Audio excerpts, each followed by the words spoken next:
In Witch Hat Atelier, the story appears to be about rules versus freedom on the surface.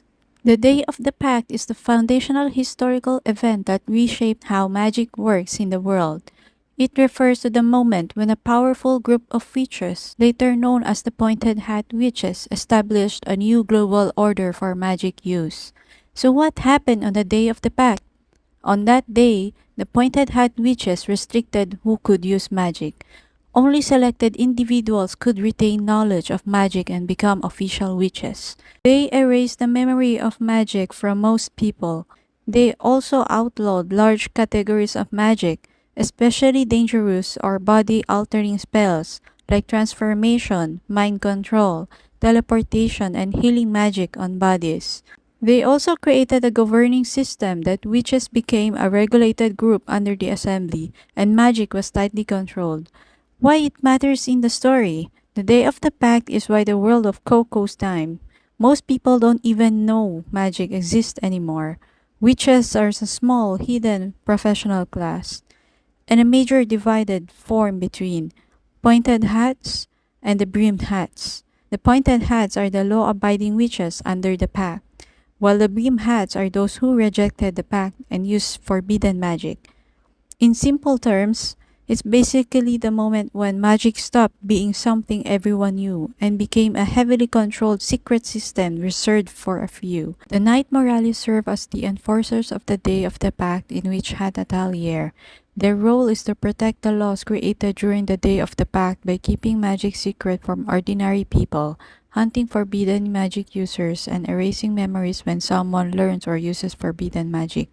So basically, the Knight Moralis serve as the police or guardians of the pact system and the magical laws established after the Day of the Pact. Here is Ethis about to erase Coco's memories despite Aga's defense that they did not use forbidden magic to save the people who fell into the river.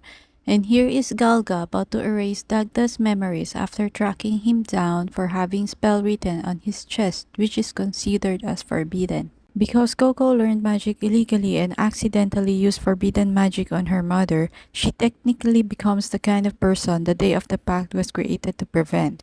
That makes the Knight Moralis dangerous to her, not necessarily because they are evil but because they represent a system that values control and secrecy above individual circumstances. For Coco specifically, they symbolize the fear that curiosity and compassion can still be punished under rigid system. But Coco is someone who seeks understanding instead of immediate judgment. She challenges the assumption that knowledge must be restricted to maintain safety.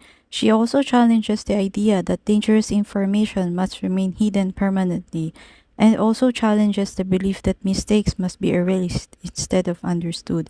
This perspective disrupts the foundation of the Knight Moralis authority. Their control depends on managing what society is allowed to know and what society is allowed to retain. But Coco represents a different direction entirely. Trust in learning and in change, trust in truth even when it is difficult. So basically, she becomes a threat to the system in a quiet and structured way, not rebellion, not through destruction, but through perspective. This was shown when Coco persuades Lord Beldaroit, the wise in teachings regarding counterclock magic. Her prowess and dedication convinced the wise ones to allow it in special circumstances. Coco actively fights to save people, leading to a crucial moral debate over using forbidden magic to reverse human injury. Coco demonstrates her determination and creative magic thinking, which persuades Beldaroy to use a loophole, which is a specialized contraption to provide a form of healing magic to humans without exposing their ultimate secrets. This snaps when he heard about his superiors and the wise in teaching decide to use a time-altering counterclock spell and a healing spire to save lives and heal victims. Believing they are violating the principles he worships, he goes rogue and attempts to wipe the memories of everyone involved, forcing his fellow knights and sages to physically fight and subdue him. Isis is put to sleep by Coco and Tarta using pollen of Spectra Smoke Tree. It is used by doctors to make sedatives and put the person who inhaled it to sleep. The punishment for Isis' action has not yet been discussed, but we will get more into Coco and Isis' story in the next couple of videos. Please subscribe for more Witch Hat Atelier videos.